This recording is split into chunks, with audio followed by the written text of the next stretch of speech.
In Full Zoom is presented by Calvo Enterprises, Inc. and IT&E. Good afternoon, everyone, and welcome to another edition of In Full Zoom. I'm Nestor Licanto, and pleased to welcome our guest this week. He is the president of the Guam chapter of the Society of American Military Engineers, Chuck Hazzard. Thanks for joining us, Chuck. Half a day. Great to be with you.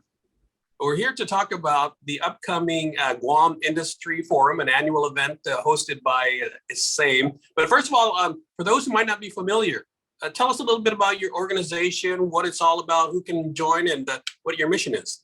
Sure. So the Society of American Military Engineers, it is a society. You don't have to be American. You don't have to be military. You don't have to be an engineer. So in World War I, the Army assumed that we needed about roughly 2,500 engineers. At the end, they dismissed roughly 450,000. They're big numbers like that. So the industry realized that there needed to be preparation for the next big war. So in 1920, we were formed to get industry and government talking together, best practices, so that young engineers in the military are learning from the old civilian engineers and vice versa. And so that partnership was formed. And what came out of it, again, was not just engineers. It was also other industry that can integrate with the government, work together, and obviously nowadays there's a lot of contractors because there's building, like I'm a maintenance contractor. I'm a member. I'm a former engineer officer. Here on Guam, the focus is on how do we make Guam better for obviously preparation of something bad, but in the meantime, it makes it better for all parties. So we have we talked about membership. We have roughly 300 members. We have great across the board membership. And then we have great guest speakers. So generally speaking, one can become a member through the company or individual. We have monthly meetings and one can come to those meetings because they like to hear that particular speaker. They're usually at the Hilton. And then of course, we're a volunteer, and I discussed some of this at the chamber. And one thing I failed to mention, what we end up doing, everything we do that brings money in is not for us. That is going towards scholarships. So I think people are familiar with the Charlie Corn we have every year at golf, and if not, check that out.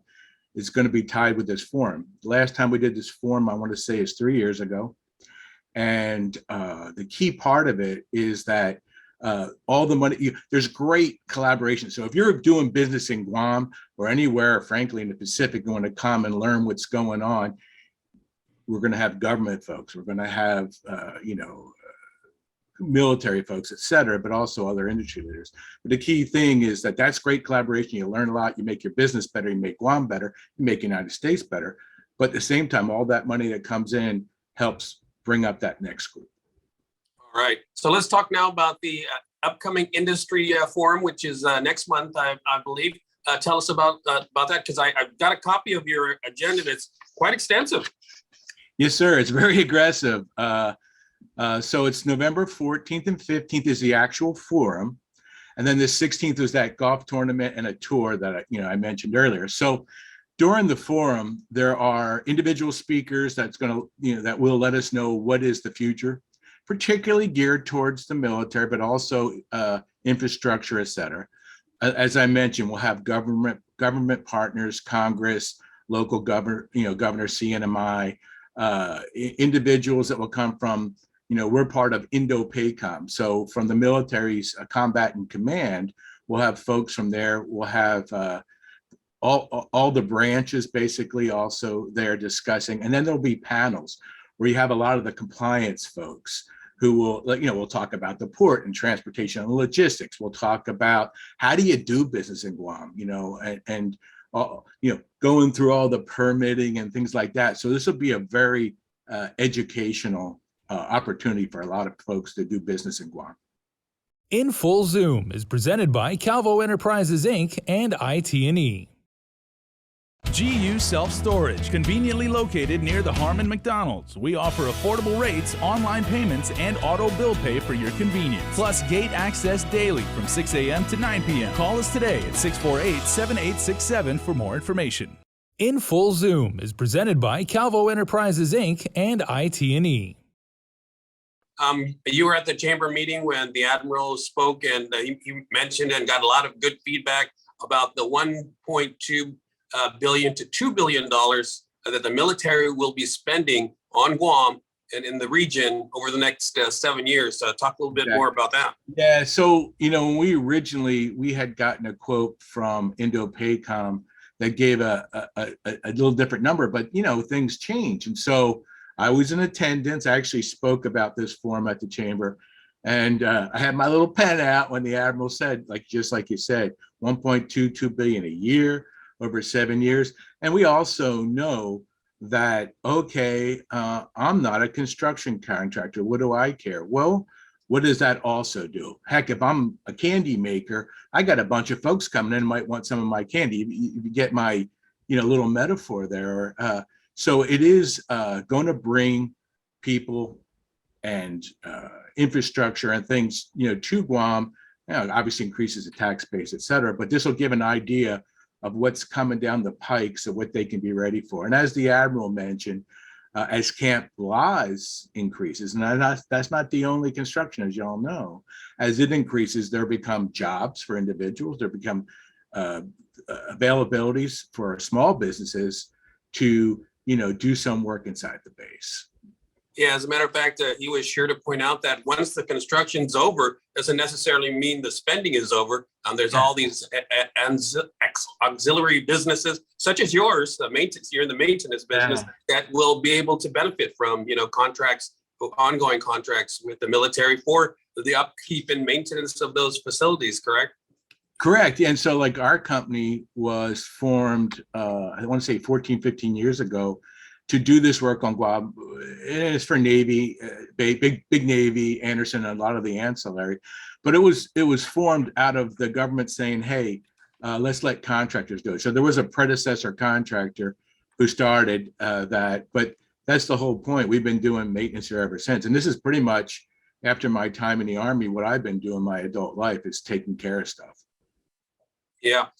One of the opening, I want to talk a little bit about the opening remarks. As you mentioned, you're going to have the governor of Guam, the governor of the CNMI, you're going to have the admiral, and you're going to have the congressman all talking about, what's to look forward to in terms of the military buildup and the military evolving presence here in the Western Pacific. And as you said, Indo-PACOM. Talk a little bit more about that. What do you expect to hear from them? Well, I just, I get my news a lot of times on different sources like Instagram. I noticed that Governor Leon Guerrero was just with President Biden, and there was big meetings of what's coming down that pike. So that's going to be interesting. Yeah, obviously. And again, I don't know all who's tightened up for guests, but let's assume what's on our list becomes those people. We've got a taste of what the admiral said. It'd be very interesting to hear what the governor says. And I, other than reading quotes or seeing him quoted, I've not, heard from the governor of CNMI. And that'll be interesting. And of course, our congressman, there'll be insights from there. So I think, I'll be honest, maybe there'll be some breaking news here and there during our conference. Yeah, one of the other topics I'm seeing here is the military construction outlook for Guam, the CNMI, and Micronesia. Correct. Yeah, that's the other thing is that, I live in Guam. You live in Guam. We care about Guam, but we've got, our other islands outside here that we do care about. Many of our businesses here in Guam do also support there. So some of this buildup will be out there. And so if you're a Guam business, there could be opportunities where you can use your services on some of the, smaller islands and or even bigger, Singapore, Saipan. But there are opportunities that might perk your eyes up to say, hey, I built a better mousetrap. Let me see if I can use that in Tijan or Rota or Palau. Yeah. What do you see so far as the biggest hurdles to the construction industry on Guam? I know at one point it was the lack of H2 workers, the workforce. That I think has been resolved a bit by an amendment to the Defense Authorization Bill. But are there still challenges in terms of the construction industry? Like I can imagine the supply chain, for example, getting materials in, that sort of stuff. Yeah, so I'll caveat that I'm not construction, but because I hang out the SAME with a bunch of construction, some of my friends, I'll give you what I heard. And obviously, you always want to be careful of the environmental impact, the archaeological impacts. Those are always going to be in the mix for making your schedule work. I've met with Dave Delasolo he came to a function we had for my job here, basically, and talking about the H2B. I believe they're largest as they ever been. The other thing, and it seems key to me from people I'm talking to or in the industry, is of course housing. I mean, you can bring a bunch of bubbas here, but you got to house them. Other than that, the supply chain has reared its head. I'm big on supply chain because I do maintenance, and so the good news for us is if I've got a generator, I know what kind of filter I need, I can order out. When you have a construction project, you should pretty much have your bill of materials and know what you need. So I think they're even more of an advantage to start hitting that stuff sooner to get it brought in. It's the little cats and dogs that, the one of a nail that could have impacted their schedule. And so it's there, but if they plan out ahead, they just got to get it started sooner. In Full Zoom is presented by Calvo Enterprises, Inc. and IT&E. GU Self-Storage, conveniently located near the Harmon McDonald's. We offer affordable rates, online payments, and auto bill pay for your convenience. Plus gate access daily from 6 a.m. to 9 p.m. Call us today at 648-7867 for more information. In Full Zoom is presented by Calvo Enterprises, Inc. and IT&E. Well, let's talk about your industry, the maintenance. So what sort of challenges are you facing, or what sort of future are you looking at in terms of the buildup? Yeah, so to be clear, right now we're helping out at Camp Laws as the facilities come online. We do recognize, and the Admiral even mentioned it, that they're going to put that out for bid later, and we'll try for that as well. But we're heavily invested here on Naval Base Guam. And all the utilities, for instance, the water that GWA doesn't touch, that's us, and it up and down the island, be amazed. And the same thing with the high voltage electrical. So for us, this idea of the supply chain thing is we have a contract that's year to year. So if I need a transformer, they ain't here, or a big switching station. So we've got to plot out sooner, and then ask our government partners, hey, please buy these for us. You know what I mean? So we have tried to get ahead. We have embedded suppliers. We've got great relationship with the local suppliers. We do, and I don't quote me the exact, but it was roughly 80% of local businesses, so we do real well to work with local business on getting the stuff we need. The key thing for us on the logistics is to let them know what we're going to need. So we got to have that forward thinking, what are commonly used to prepare parts, et cetera, et cetera. So our procurement team, working with our various annex managers, really have to focus on, these are things that are worldwide short. We better get a bunch of them. Yeah. When you speak of maintenance, you're talking about fixing things, right? Basically. Yeah. Yeah. So it's operations and maintenance. So we also operate. We have 24/7 folks down at the PD power plant with and so we have to keep up with everything. We also, as ships come to the port, we're the ones that get the tugs lined up, park them, put power, water, wastewater, all that stuff. So that's more of an operations piece, but we also maintain those items. And then we also have a big transportation section. We're hauling troops and visiting dignitaries, and we got very large cranes. So it's the maintenance and repair, which is our facilities and utilities, but there's a lot of operating as well. And we have an engineer section. Yeah, I think that's one of the things. Yeah, that's one of the things. They're very active in SAME. Sorry. No worries. Yeah, that's one of the things I think people kind of overlook is the fact that they hear military buildup and they're thinking construction, of course, and that sort of thing, building facilities. But there's just as much work to be done in the maintenance side, which you guys do, yeah. Yeah, correct. And there's opportunities for small business. I know there's a business that does the grounds maintenance. There's separate businesses that do housing. So they're a little, not little, but there are sections of what's required to run a base that is wise for the military to turn over to the civilian workforce, whether it be a contract or hiring and they've got a little bit of both. So this is the first big base I've seen built up. I did a lot of work overseas in the war zones, and so we built a lot of stuff up. And of course, I was a maintainer, so we jumped on it and would get in the system to do preventative maintenance and repairs. Yeah, that's another thing the Admiral kind of mentioned as well, is that the military got out of the business of doing that sort of stuff, and now kind of contracts that out to private companies, right? Yes, and that's, like I said, that's after I got out of the Army, it's pretty much what I've been doing my adult life. And what they're hoping for, and this is the hope of the government, is that, different companies do these sorts of things for civilians, right? And they get into some better technology or better, like I said, the better mousetrap. So if they can bring that to bear to the government, that's good. The other thing I noticed talking to other, admirals and captains, was that, okay, back in the day, if I needed something painted, I hired a bunch of painters. And then I didn't have any more to, then we just started painting everything.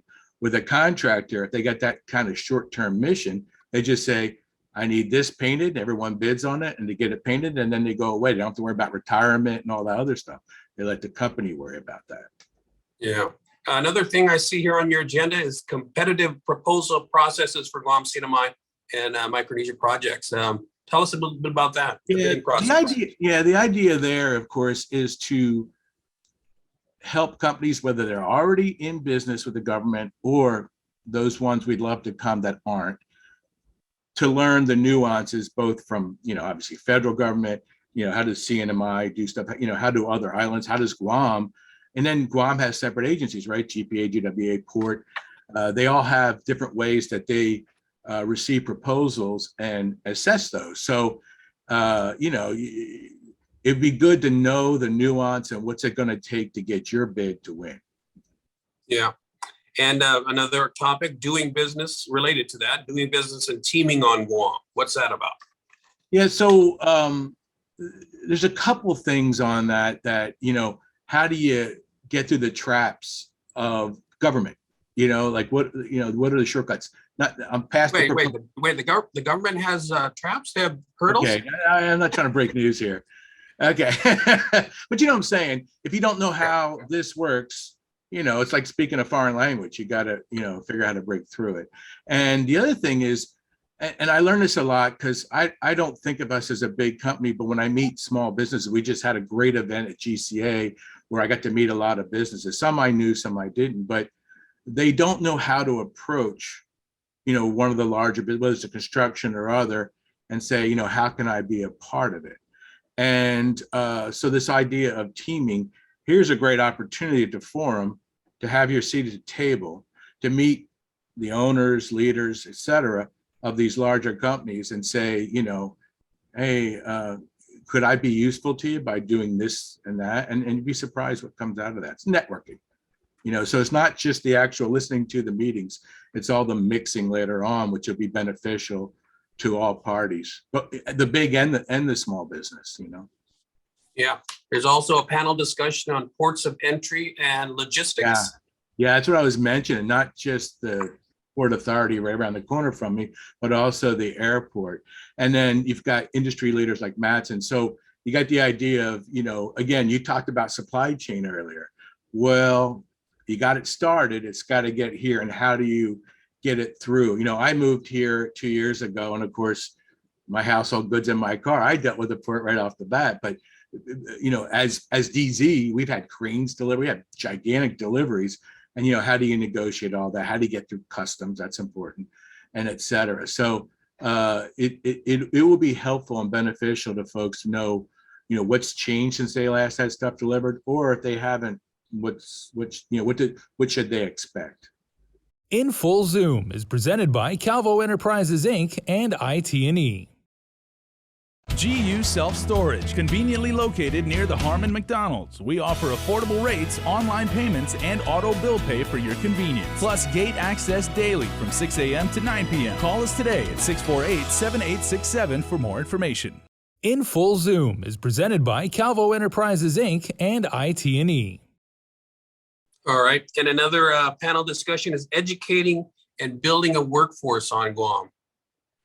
Yeah, so it's interesting. Now, some of this goes towards the, I mentioned that the reason we do this overall is the scholarship. So Guam, SAME Guam Post was very active, with UOG, on their engineer program, which is growing.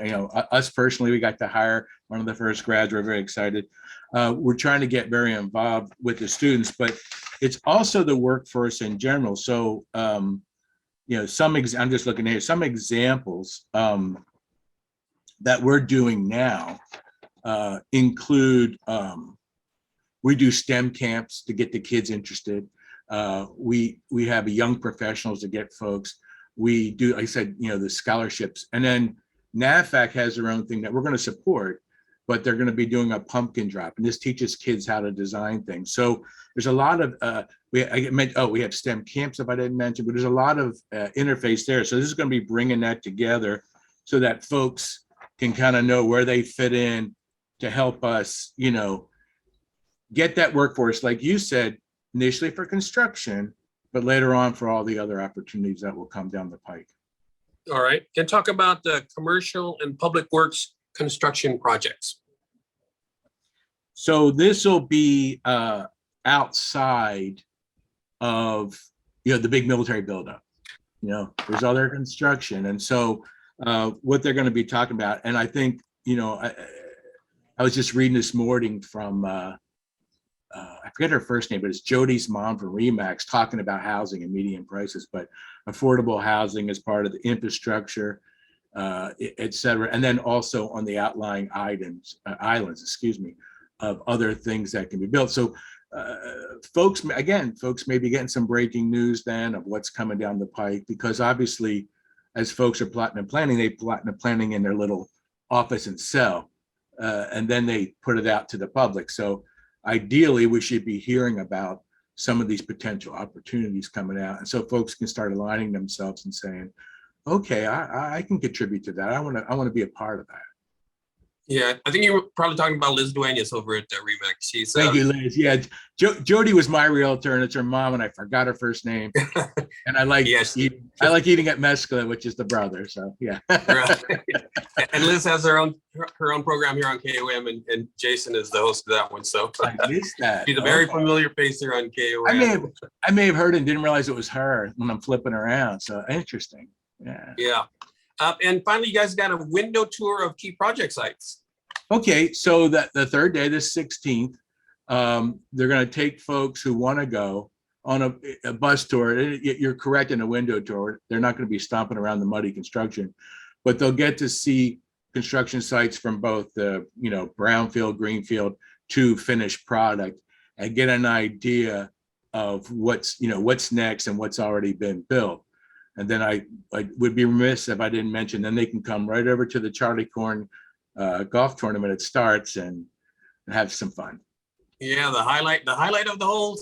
No, but the Charlie Corn tournament has been going on for years and years, and yeah, I think it's 44 if I remember correctly. Yeah, and Charlie Corn was a gentleman, a longtime resident of Guam, who just kept building in the Chinese tradition, kept building on his house back up in, I think it's the Nimitz Hill area.